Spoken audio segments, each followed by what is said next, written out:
নিজৰ নাছিল, সমাজৰ হ'ল, সময়ৰ হ'ল আৰু সময়ৰ চেতনা হৈ অনন্ত পৰলৈ ৰৈছে নহয়।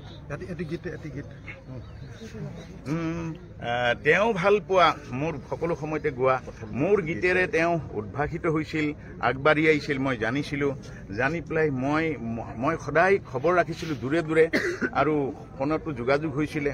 গতিকে মই বৰ ব্যথিত, সমগ্ৰ মানুহৰ সৈতে মই বৰ ব্যথিত। তথাপিতো তেওঁ ভাল পোৱা গানটো যে দিচাং মুখৰ একা বেকা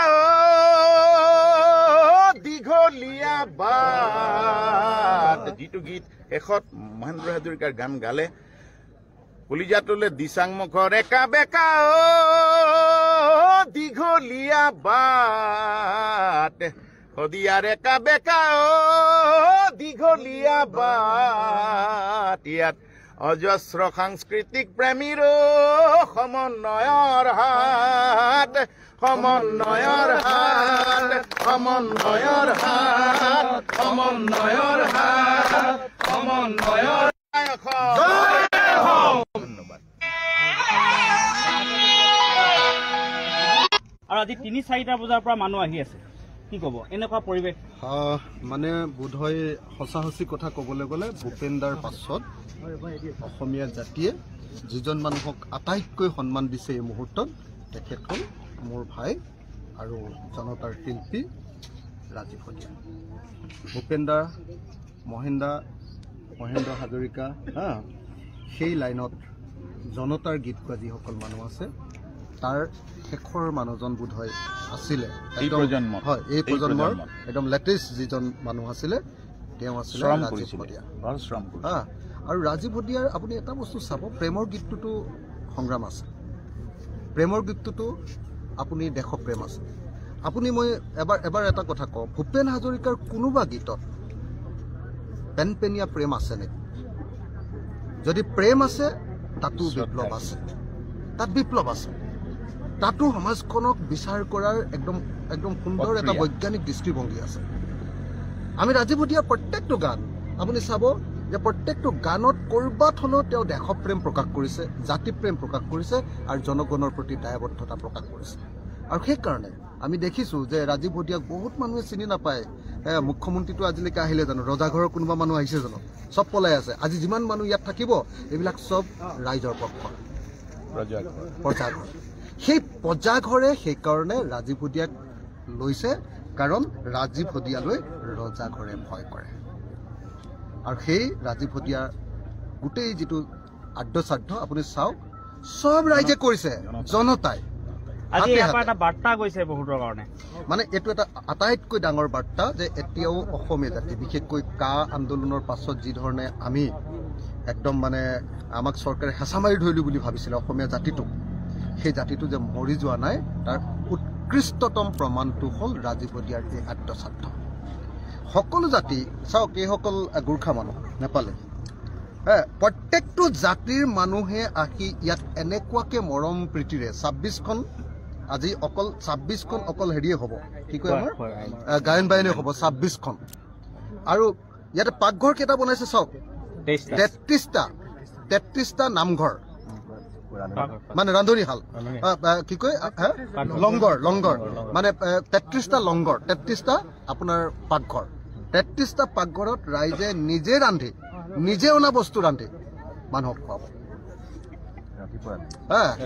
এইটো আচৰিত ধৰণৰ ঘটনা, আচৰিত ধৰণৰ ঘটনা। কালি ৰাতি 1500-2000 মানুহে পালনাম গাই আছে, দিহানাম গাই আছে। ৰাইজ স্বতঃস্ফূৰ্তভাৱে আহি পঠাইছে, কৰিছে সকলোৱে গাঁৱে। আপুনি চাওকচোন, মানে যেতিয়া আপুনি চপাখোৱাৰ পৰা সোমাই আহিছে, চপাখোৱাৰ পৰা সোমাই আহি মানে মেইন নেশ্যনেল হাইৱেটোৰ পৰা সোমাই আহিছে, প্ৰতিখন গাঁৱৰ সন্মুখে একোখন তোৰণ। যিবিলাক জাতীয় সংগঠনৰ মানুহে ৰাজীৱ শদিয়াক কিমান আগতে ভালো পোৱা নাছিলে, কোনোবাই গান গাবলৈ মাতি নি পইচা নিদিয়াকৈ দম দিও খেদি পঠিয়াইছিলে, তেওঁলোকো এতিয়া ইয়ালৈ আহিবলৈ বাধ্য হৈছে। কাৰণ নহ'লে মানুহে তেওঁলোকক গ্ৰহণ নকৰে। মই আপোনালোকক সেইকাৰণে কৈছোঁ, ৰাজীৱ শদিয়া এই সময়ৰ মানে ভূপেন হাজৰিকা ডাঙৰীয়াৰ পাছত আটাইতকৈ ডাঙৰ জনবহুল মানুহ হ'বলগীয়া আদ্যশ্ৰাদ্ধ হ'ব এইটো, নাম্বাৰ 1। নাম্বাৰ 2, কা আন্দোলনৰ পাছৰ অসমীয়া জাতিৰ আকৌ এটা ডাঙৰ প্ৰকাশ আজিৰ এই শ্ৰাদ্ধৰ জৰিয়তে হ'ব।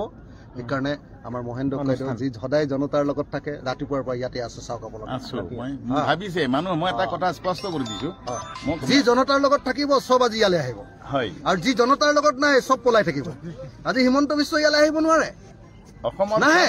ঠাইৰ পৰা মোলৈ ফোন আহিছে যে ককাইদেউ আপুনি যাবনে নাযায় আৰে মই কৈছো যে মই মহেন্দ্ৰ গম ককাইদেউ নাপাওঁ নগ'লে মই কৈছো গম নাপাওঁ হয়। কিন্তু মই গম নোপোৱাকে হয়তো পামগৈ যোৱাকালি ৰাতি 2:30 বজাত আমি পাইছোহি ইয়াত হয়। আমি পাই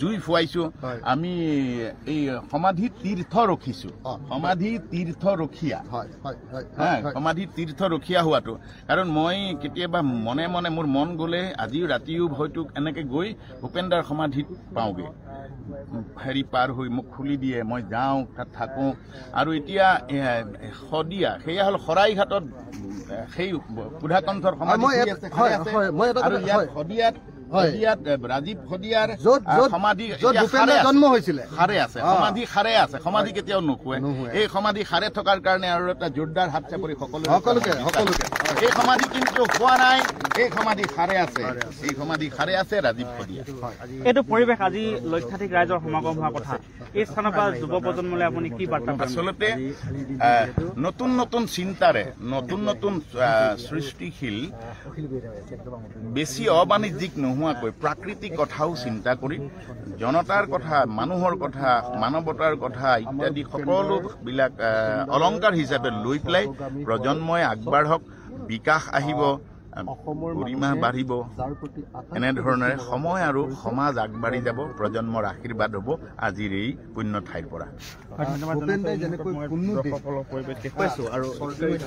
যিহেতু সময় ভূপেনদাই যেনেকৈ প্ৰত্যেকটো গানত ভূপেনদাৰ এটা একদম প্ৰেমৰ গীততো বিপ্লৱ অনবৰতে থাকে প্ৰত্যেকটো গানতে বিপ্লৱ থাকে ঠিক তেনেকে ৰাজীৱ ভূপেনাৰ গীতবিলাকতো জনতা থাকে জাতি থাকে আৰু স্বাভিমান জাতিৰ স্বাভিমান থাকে তো গতিকে মই ভাবোঁ যে আজি ৰাজীৱ ভূপেনাৰ এই স্বাৰ্থ অকল স্বাৰ্থ নহয় কা আন্দোলনৰ পাছত অসমীয়া জাতীয়তাবাদী মানুহবিলাকৰ স্বাভিমানী অসমীয়া জাতিৰ এইটো এটা বৰ্ণাঢ্য জাতিটোৰ এটা ডাঙৰ উৎসৱ গণ উৎসৱ এইটো আমি আজি গণচেতনাৰ বহিঃপ্ৰকাশ এইটো সেইকাৰণে আজি আমি কোনো ইয়াতে শোক প্ৰকাশ নকৰোঁ আমি অকল জিন্দাবাদ দিম ইয়াত সাহস আমি আজি জিন্দাবাদ দিম কোনেও নাকান্দে এই স্বাৰ্থত কোনেও নাকান্দে আমি সকলোৱে জিন্দাবাদ দিম কম যে অসমীয়া জাতি জীয়াই আছো যি জাতি গঢ়িবৰ কাৰণে ভূপেন হাজৰিকাই কষ্ট কৰিছিলে যি জাতি গঢ়িবৰ কাৰণে আমাৰ মহেন্দ্ৰ হাজৰিকা আছে